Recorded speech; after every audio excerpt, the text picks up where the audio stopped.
ಶೃಂಗೇರಿ ಮತ ಎಣಿಕೆ case Chikkamagaluru DC ವಿರುದ್ಧ ಕೆಂಗಣ್ಣು. ಚಿಕ್ಕಮಗಳೂರು ಡಿಸಿ ಎನ್ಎಂ ನಾಗರಾಜ್ ತಲೆದಂಡ ಮಾಡಿದೆ ಸರ್ಕಾರ. ಸರ್ಕಾರದ ಕೆಂಗಣ್ಣಿಗೆ ಡಿಸಿ ನಾಗರಾಜ್ ಗುರಿಯಾಗಿದೆ. ಬೆಂಗಳೂರಿಗೆ ವರ್ಗ ಮಾಡಲಾಗಿದೆ.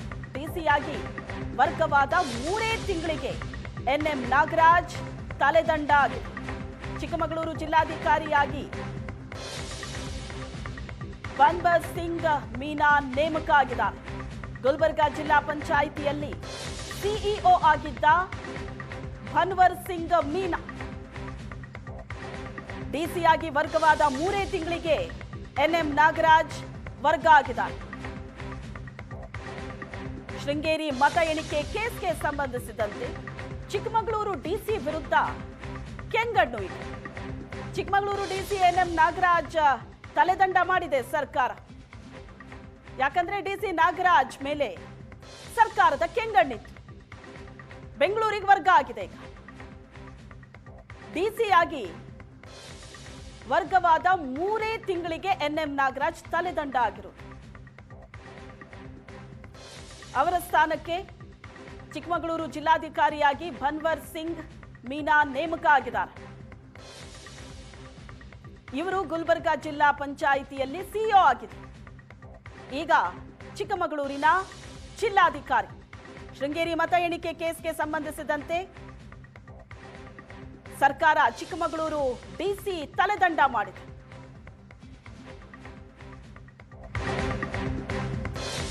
ಶೃಂಗೇರಿ ಅಂಚೆ ಮತ ಎಣಿಕೆಯಲ್ಲಿ ಡಿಸಿ ಸರ್ಕಾರದ ಕೆಂಗಣ್ಣಿಗೆ ಗುರಿಯಾಗಿತ್ತು. ರಾತ್ರೋರಾತ್ರಿ ಜೀವರಾಜ್ಗೆ ಪ್ರಮಾಣ ಪತ್ರವನ್ನ ಡಿಸಿ ನಾಗರಾಜು ವಿತರಿಸಿದ್ರು. ಹೈಕೋರ್ಟ್ ಆದೇಶ ಅರ್ಥ ಮಾಡಿಕೊಳ್ಳದೆ ಎಣಿಕೆ ಪ್ರಕ್ರಿಯೆ ನಡೆಸಿದ್ರು ಅನ್ನೋ ಆರೋಪ ಡಿಸಿ ಮೇಲಿತ್ತು.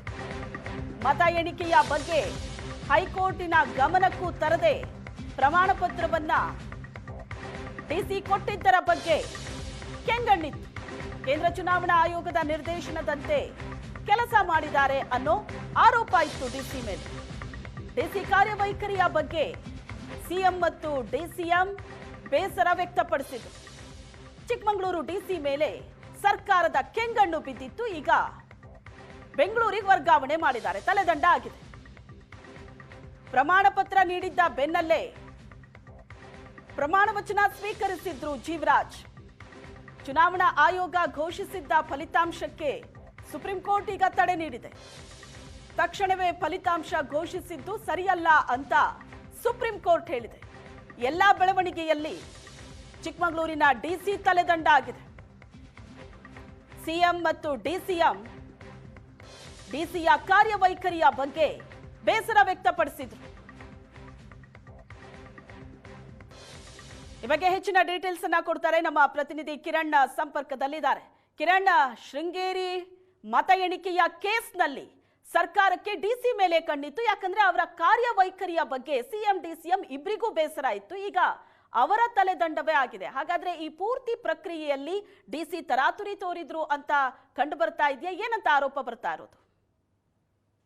ಸ್ವತಃ ಖಂಡಿತವಾಗ್ಲೂ ಕೂಡ ಕೆಲವೇ ತಿಂಗಳಲ್ಲಿ ಜಿಲ್ಲಾಧಿಕಾರಿಗಳಾಗಿ ಚಿಕ್ಕಮಗಳೂರು ಜಿಲ್ಲೆಯಲ್ಲಿ ಕಾರ್ಯವನ್ನು ಆರಂಭಿಸಿದಂತ ಜಿಲ್ಲಾಧಿಕಾರಿಗಳಿಗೆ ಇವತ್ತು ರಾಜ್ಯ ಸರ್ಕಾರ ಶಾಕ್ ಅನ್ನು ಕೂಡ ಕೊಟ್ಟಿರುವಂತದ್ದು. ಏಕಾಏಕಿ ಅವರನ್ನ ಇದೀಗ ವರ್ಗಾವಣೆಗೊಳಿಸಿ ರಾಜ್ಯ ಸರ್ಕಾರ ಆದೇಶವನ್ನು ಕೂಡ ಮಾಡಿರುವಂತದ್ದು. ಶೃಂಗೇರಿ ವಿಧಾನಸಭಾ ಕ್ಷೇತ್ರದ ಅಂಚೆ ಮತಗಳ ಮರು ಎಣಿಕೆಯಲ್ಲಿ ಎನ್ ನಾಗರಾಜ್ ಅವರು ಸರ್ಕಾರದ ಅಂದ್ರೆ ರಾಜೇಗೌಡರ ಶೃಂಗೇರಿ ಕ್ಷೇತ್ರದ ಹಾಲಿ ಶಾಸಕರಾಗಿರುವಂತಹ ರಾಜೇಗೌಡರಿಗೆ ಒಂದ್ ರೀತಿ ಎಲ್ಲ ಒಂದ್ ಕಡೆ ಅವರ ಮೇಲೆ ಅಸಮಾಧಾನ ವ್ಯಕ್ತವಾಯಿತು. ಯಾಕೆಂದ್ರೆ ಕೋರ್ಟ್ ನ ಆದೇಶ ಇದ್ದಿದ್ದೇ ಬೇರೆ, ಆದ್ರೆ ಇವರ ಆದೇಶವನ್ನ ಪಾಲನೆ ಮಾಡುವ ನೆಪದಲ್ಲಿ ಇಲ್ಲದ ಆದೇಶವನ್ನು ಮಾಡಿ ಚುನಾವಣಾ ಅಧಿಕಾರಿಗಳಿಗೆ ಮತ್ತು ಅಲ್ಲಿನ ಸಾಕಷ್ಟು ಒಂದು ನಿರ್ಲಕ್ಷ್ಯವನ್ನು ತೋರಿದ್ರು ಅನ್ನೋ ರೀತಿಯಲ್ಲೂ ಕೂಡ ಅಸಮಾಧಾನವನ್ನು ವ್ಯಕ್ತಪಡಿಸಿದ್ರು. ಹಾಗಾಗಿ ಇವರ ಒಂದು ತಲೆದಂಡ ಆಗಿದೆ ಅನ್ನೋದು ಕೂಡ ಈಗ ಮೇಲ್ನೋಟಕ್ಕೆ ಕಂಡು ಬರ್ತಾ ಇರುವಂತದ್ದು. ಸಾಕಷ್ಟು ಒಂದು ಚರ್ಚೆಗೂ ಕೂಡ ಗ್ರಾಸ ಆಗಿರುವಂತದ್ದು. ಯಾಕೆಂದ್ರೆ ಸರ್ಕಾರದ ಮಾತನ್ನ ಜಿಲ್ಲಾಧಿಕಾರಿಗಳು ಕೇಳಲಿಲ್ಲ ಅನ್ನೋ ನಿಟ್ಟಿನಲ್ಲೂ ಕೂಡ ಇವರನ್ನ ತಲೆದಂಡ ಆಗಿದೆ ಅನ್ನೋದು ಕೂಡ ಈಗ ಸಾಕಷ್ಟು ಒಂದು ಚರ್ಚೆಗೆ ಕಾರಣವಾಗಿರುವಂತದ್ದು. ಏಕಾಏಕಿ ಇವರನ್ನ ವರ್ಗಾವಣೆಗೊಳಿಸಿರುವಂತದ್ದು. ಅಂಚೆ ಮತಗಳ ಮರು ಎಣಿಕೆ ಸಂದರ್ಭದಲ್ಲಿ ಕೆಲವೊಂದು ಅಂದ್ರೆ ಹೈಕೋರ್ಟ್ ನ ಆದೇಶ ಪಾಲನೆ ಮಾಡ್ಲಿಲ್ಲ, ಆದೇಶ ಇದ್ದಿದ್ದೇ ಬೇರೆ, ಆದ್ರೆ ಇವರು ಪಾಲನೆ ಮಾಡುವ ನೆಪದಲ್ಲಿ ಒಂದು ರೀತಿ ಸಾಕಷ್ಟು ನಿರ್ಲಕ್ಷ್ಯವನ್ನು ತೋರಿದ್ರು ಅನ್ನೋದು ಕೂಡ ರಾಜೇಗೌಡರ ಒಂದು ಅಸಮಾಧಾನವಾಗಿತ್ತು. ಅಲ್ಲದೆ ಸಿಎಂ ಹಾಗೇನೆ DCM ಅವರ ಕೂಡ ಕೆಂಗಣ್ಣಿಗೆ ಗುರಿಯಾಗಿದ್ರು ಅನ್ನೋದು ಕೂಡ ಇಲ್ಲಿ ಮೇಲ್ನೋಟಕ್ಕೆ ಕಂಡು ಬರ್ತಾ ಇರುವಂತದ್ದು. ಹಾಗಾಗಿ ಇವರಿಗೆ ಏಕಾಏಕಿ ಈಗ ವರ್ಗಾವಣೆಗೊಳಿಸಿ ರಾಜ್ಯ ಸರ್ಕಾರ ಆದೇಶ ಮಾಡಿರುವಂತದ್ದು. ಎಲ್ಲ ಒಂದ್ ಕಡೆ ಸಾಕಷ್ಟು ಮಲೆನಾಡಿನಲ್ಲಿ ಸಾಕಷ್ಟು ಒಂದು ಚರ್ಚೆಗೂ ಕೂಡ ಗ್ರಾಸವಾಗಿರುವಂತದ್ದು. ಏಕಾಏಕಿ ಇವರ ತಲೆದಂಡ ಆಗಿದೆ ಅನ್ನೋದು ಕೂಡ ಈಗ ಸಾಕಷ್ಟು ಒಂದು ಚರ್ಚೆಗೆ ಗ್ರಾಸವಾಗಿರುವಂತದ್ದು. ಶ್ವೇತಾ, ಓಕೆ, ಈಗ DC ತಗೊಂಡಂತಹ ಈ ನಿರ್ಧಾರದ ಬಗ್ಗೆ ಉಳಿದವ್ರಿಗೆ ಏನ್ ಹೇಳ್ತಾರೆ, ಅಥವಾ DC ಅದ್ರ ಬಗ್ಗೆ ಏನಾದರೂ ಸ್ಪಷ್ಟನೆ ಕೊಡ್ತಾರಾ? ಅಂದ್ರೆ ಅವರು ಏನು ಕ್ರಮ ತಗೋಬೇಕಿತ್ತು ಈ ಪ್ರಕ್ರಿಯೆಯಲ್ಲಿ ಅದನ್ನ ನಾನು ಕಾನೂನು ಪ್ರಕಾರವಾಗಿ ತಗೊಂಡಿದ್ದೀನಿ ಅಂತ ಹೇಳ್ತಿದ್ದಾರಾ, ಹೇಗೆ?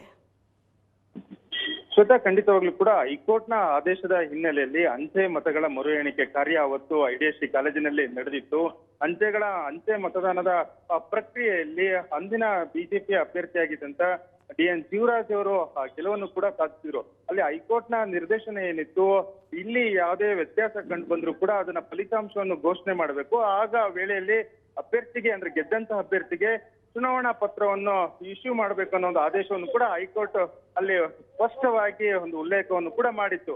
ಈ ಹಿನ್ನೆಲೆಯಲ್ಲಿ ಆದ್ರೆ ಯಾವುದೋ ಒಂದು ಒತ್ತಡಕ್ಕೆ ಒಳಗಾದಂತ ಜಿಲ್ಲಾಧಿಕಾರಿಗಳು ಅವರಿಗೆ ಯಾವುದೋ ರೀತಿಯಲ್ಲೂ ಕೂಡ ಒಂದು ಪ್ರಮಾಣ ಪತ್ರವನ್ನು ಎಲ್ಲ ಒಂದ್ ಕಡೆ ಕೊಡ್ಲಿಲ್ಲ. ಇವರು ಲೀಗಲ್ ಆಗಿ ನೋಟಿಸ್ ಅನ್ನು ಕೊಟ್ಟು DN ಜೀವರಾಜ್ ಅವರು ಚುನಾವಣಾ ಪ್ರಮಾಣ ಪತ್ರವನ್ನು ಪಡೆಯುವಂತ ಪರಿಸ್ಥಿತಿ ಉದ್ಭವ ಆಯ್ತು. ಈ ವೇಳೆಯಲ್ಲಿ ಸಾಕಷ್ಟು ಒಂದು ಸರ್ಕಾರದಿಂದಲೂ ಕೂಡ ಒತ್ತಡ ಕೇಳಿ ಬಂತು ಅನ್ನೋದು ಕೂಡ ಈಗ ಕೇಳಿ ಬರ್ತಾ ಇರುವಂತದ್ದು.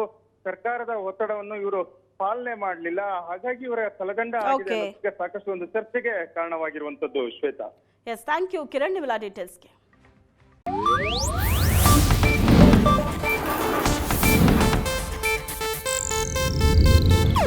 ಇದು ಏಷ್ಯಾನೆಟ್ ನ್ಯೂಸ್ ನೆಟ್ವರ್ಕ್ ಪ್ರಸ್ತುತಿ.